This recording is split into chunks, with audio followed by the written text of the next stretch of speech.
You're listening to the Cyberwire Network, powered by N2K.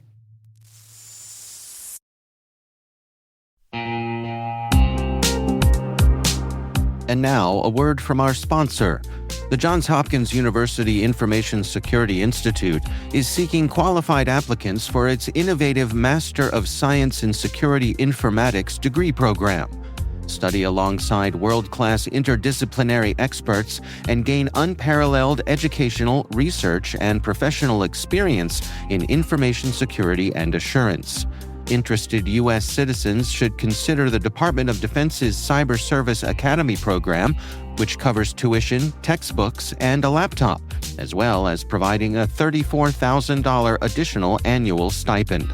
Apply for the fall 2026 semester and for this scholarship by February 28th. Learn more at cs.jhu.edu/MSSI.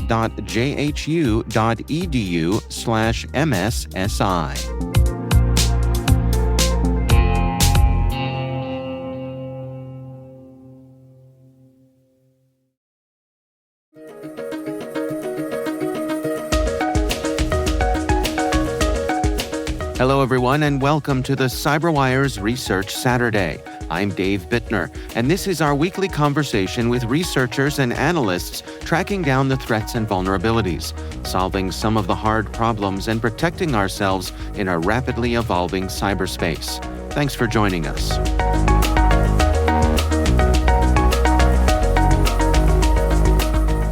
There was just something strange going on. We kind of felt like the larger families were not as prevalent anymore. It was like it was getting scattered. And looking at it, we kind of pieced the little puzzle pieces together, and we saw like, hey, there's something happening in the underground. That's John Fokker, head of threat intelligence at Trellix. The research we're discussing today is titled Gang Wars: Breaking Trust Among Cyber Criminals.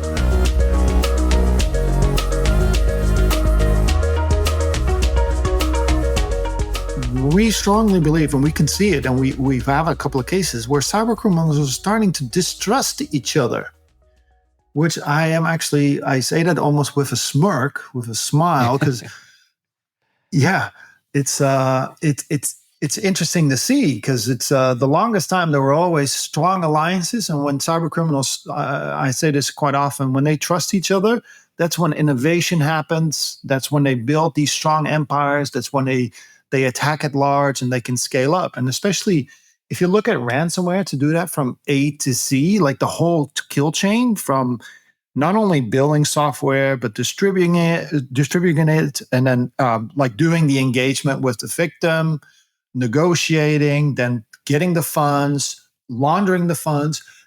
There's so many steps involved that it's almost impossible to do everything yourself.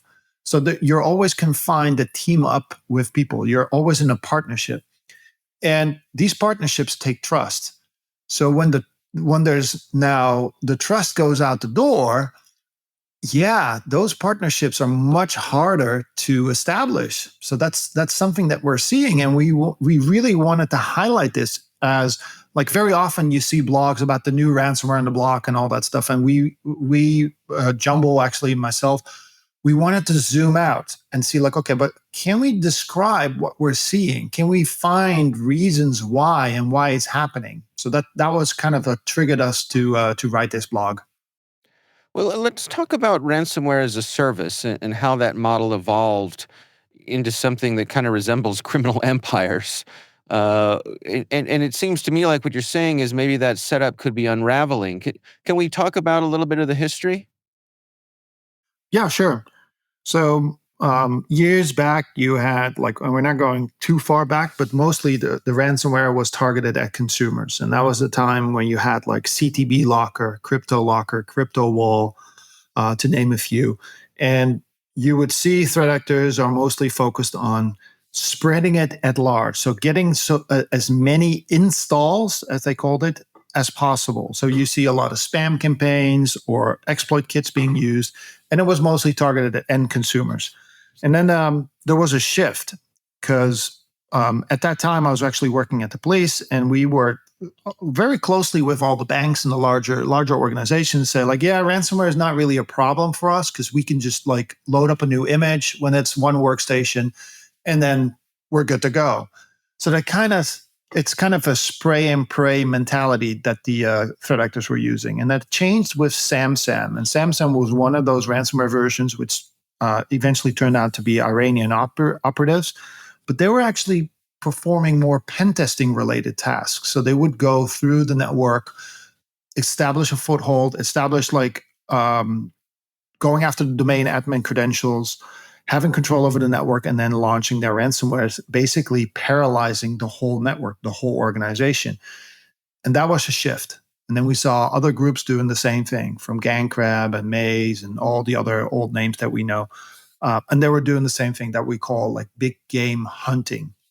And then there was a phase that came with ransomware as a service was, okay, yeah, we've got your system locked up, but maybe we put some public pressure on you. So what they were doing was naming and shaming on the websites.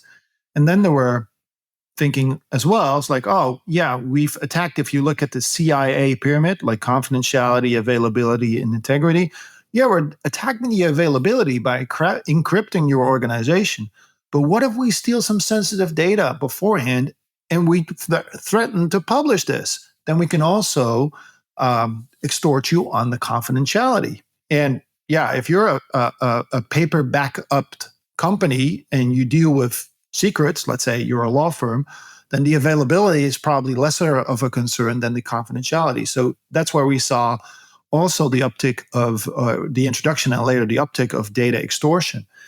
And these elements and that big game hunting with the immense amounts of ransoms that were demanded that really, really grew almost out of proportion kind of create these, like we said, empires where you had people at the top directing teams, and it was almost like a corporate structure, as one might say. If we looked at the Conti leak chats, and that was run like a business. And Black Basta that we spoke about recently as well, same thing. And you would see groups that would have people on payrolls, or they would pay out a commission or a percentage from the ransom. But it was really, it still is a really lucrative threat for threat actors. However, as an empire and as a large organization, there's, like I said in the beginning, there's a lot of steps involved. There's a lot of things that need to go well, or you need to organize in order to be successful. And that's something that relies on trust. And trust can be that you're paying people what they're owed, or that that people are keeping their promises, and then, or they're not running away with money, as we saw with like Black Cat Alpha Fee. So there's no exit scam and all these things. So the affiliates, the partners in this scheme that are actually doing the break-ins, they need to feel like they belong and they're getting an equal share, or a share that's equal to them, that they think it's fair. These are all elements that need to be in place in order for that empire to sustain and to grow. And yeah, when you start torning those down and the cracks start to appear, then you can see that people are turning their backs. And then I chose a picture for the research blog that we put online, and it's just so telling. And actually, I got this from a friend of mine, from an ex-NCA officer, and he's like, because I spoke about the concept, he's like, John, this is just like the final scene of the Reservoir Dogs, where they're all pulling the guns at each other and everybody's just pointing at each other, where they first started off as friends. Now they can't trust each other. And it kind of, that whole crime group crumbled and cracked. And it's like, yeah, that's very telling. And that's essentially what we're seeing now as well. Well, what are the signs or the behaviors that indicate that this ecosystem is cracking, where we're seeing loyalty giving way to suspicion or betrayal? Yeah, there's some telltale signs. So, and it could be internally. So like we can see signs from the threat actor, I mean, like within the community, as well as external pressure. And with external pressure, one of the big factors is law enforcement, for instance. So there's a lot of individuals that are residing in countries that the Western world does not really have a treaty with, when it comes to like, okay, we can send them a request and they will arrest a person. That's extremely difficult.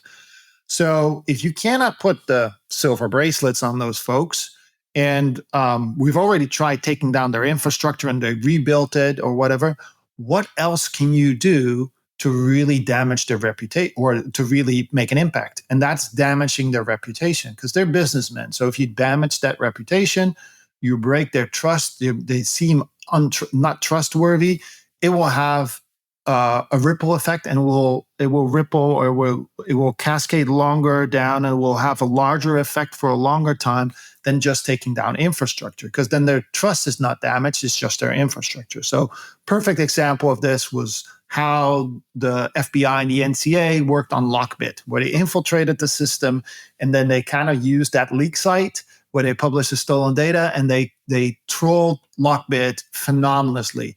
And this really had an impact on the reputation for Lockbit. People scattered away, they went different parts, and he was fighting really hard to build his reputation. And another example would be exit scams. So there's pressure on a system. And with a system, I mean a ransomware family or a group, and you would see that the leadership runs out with all the money. You can do that, like that happens once, but if that happens often, then affiliates, people are basically doing a lot of the work for the group and they expect a payout. If they know there's a higher chance that the leadership would walk out with all the money, yeah, they're not really inclined to do a lot of work.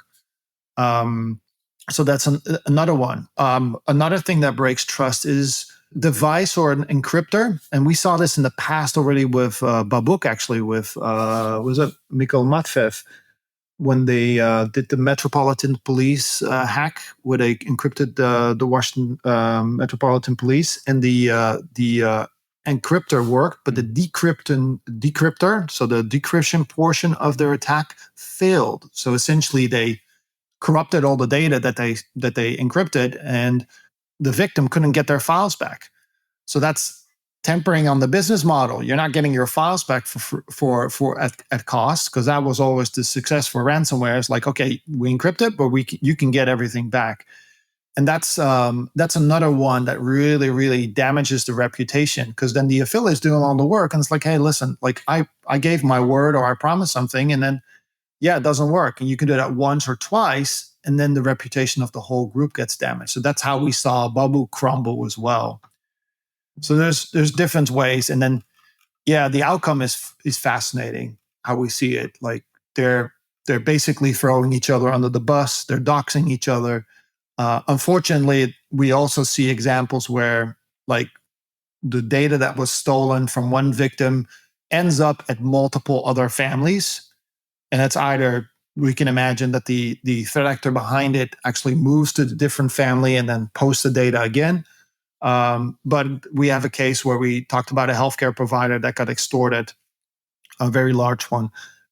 They paid the first time, and then the extortion went on because that group was Black Hat Alpha Phi. They did an exit scam, and the individual by the moniker Nachi, who was responsible for that breach, he didn't get paid, so he was pissed off. So he moved to Ransom Hub, and then they re-extorted that victim. So what this tells me is like it's at the same. I love that the cyber criminals are kind of fighting against each other, that they have less attention for others. There are situations where a victim can get extorted twice. So this is just for me, it's also a word of caution to anyone that's extorted with stolen data. Do not pay, because it's. Yeah, you have no guarantee it's going to be erased, and you can get extorted again.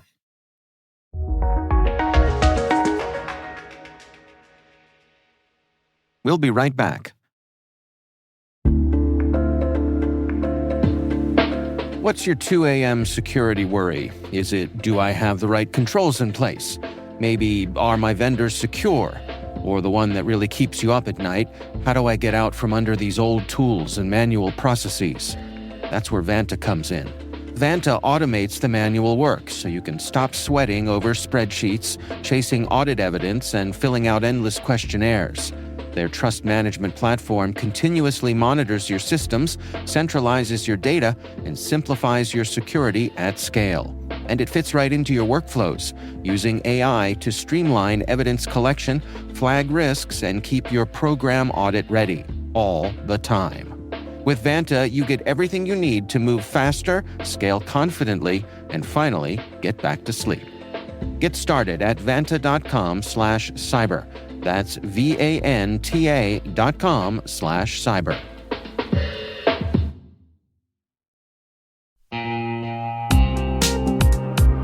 At Thales, they know cybersecurity can be tough and you can't protect everything. But with Thales, you can secure what matters most.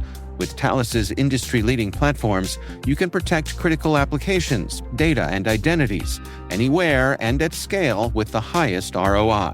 That's why the most trusted brands and largest banks, retailers, and healthcare companies in the world rely on Thales to protect what matters most: applications, data, and identity. That's Thales. THALES. Learn more at thalesgroup.com/cyber.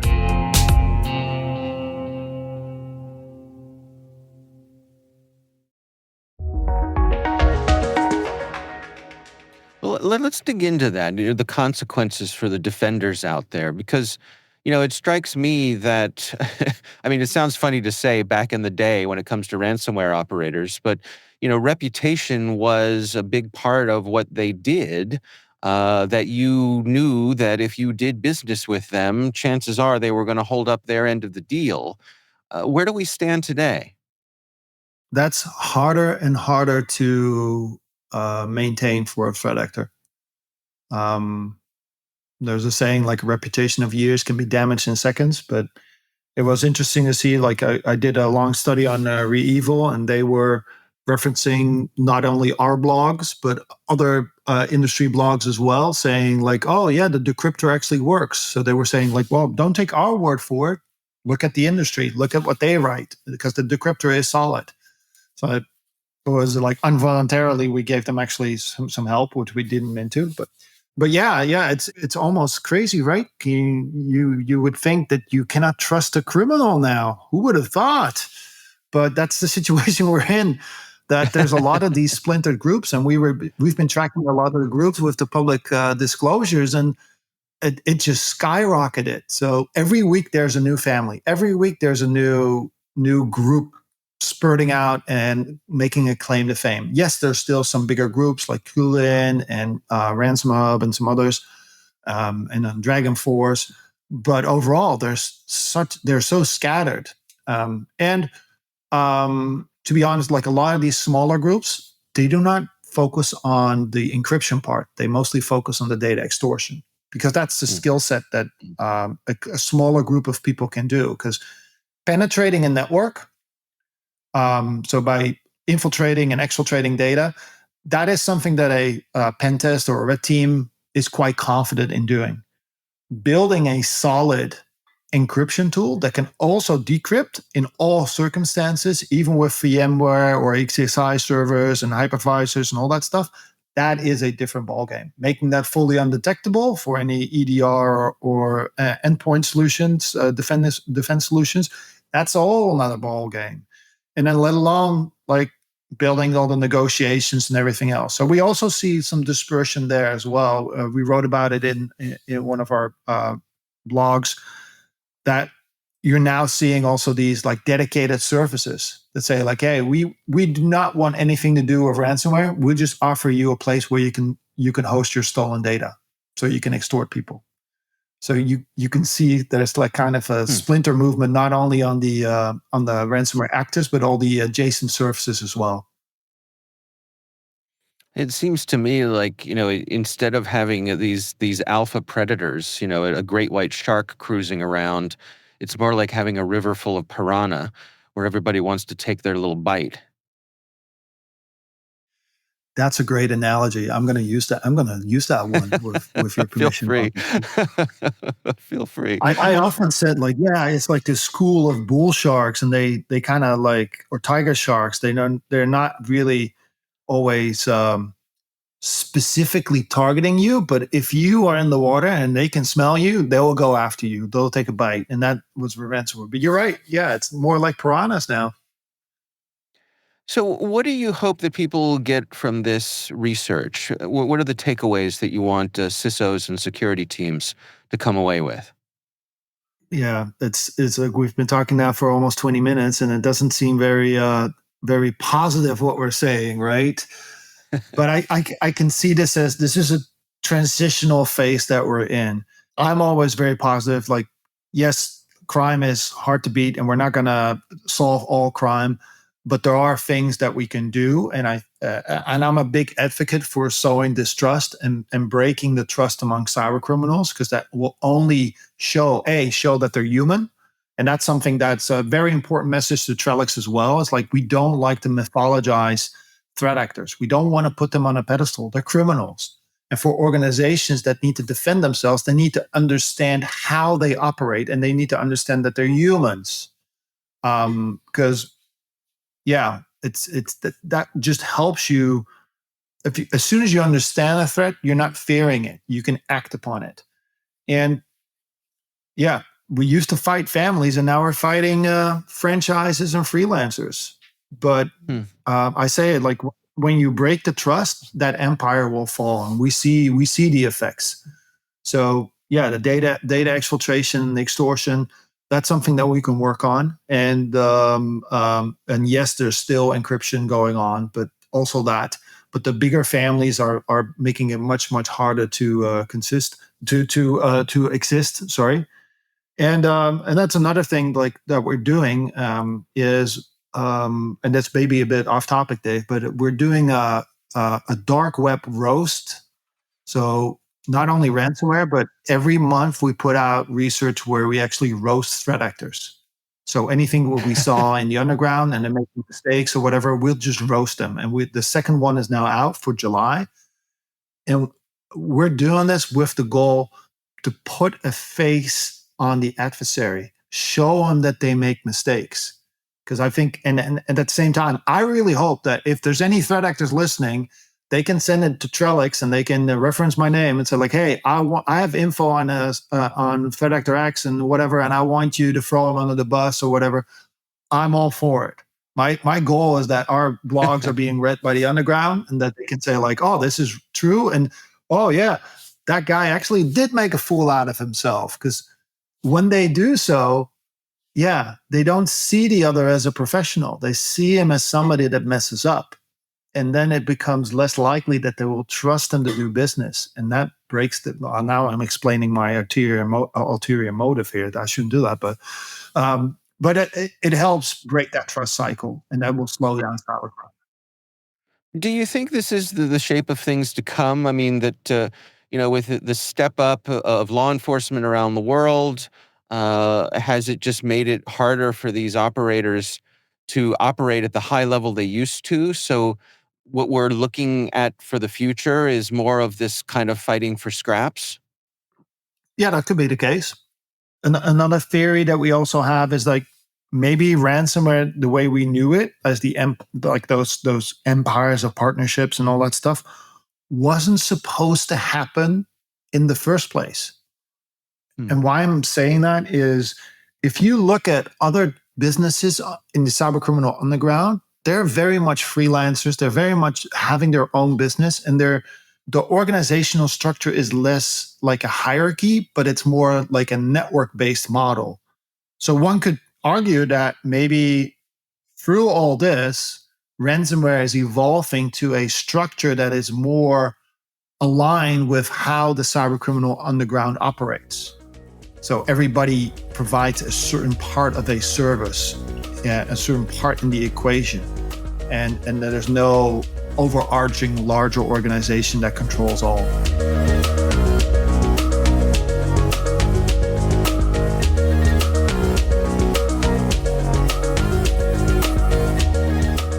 Our thanks to John Fokker from Trellix for joining us. The research is titled Gang Wars, Breaking Trust Among Cyber Criminals. We'll have a link in the show notes. And that's Research Saturday, brought to you by N2K Cyberwire. We'd love to know what you think of this podcast. Your feedback ensures we deliver the insights that keep you a step ahead in the rapidly changing world of cybersecurity. If you like our show, please share a rating and review in your favorite podcast app. Please also fill out the survey in the show notes or send an email to cyberwire@n2k.com. This episode was produced by Liz Stokes. We're mixed by Elliot Peltzman and Trey Hester. Our executive producer is Jennifer Iben. Peter Kilpie is our publisher, and I'm Dave Bittner. Thanks for listening. We'll see you back here next time.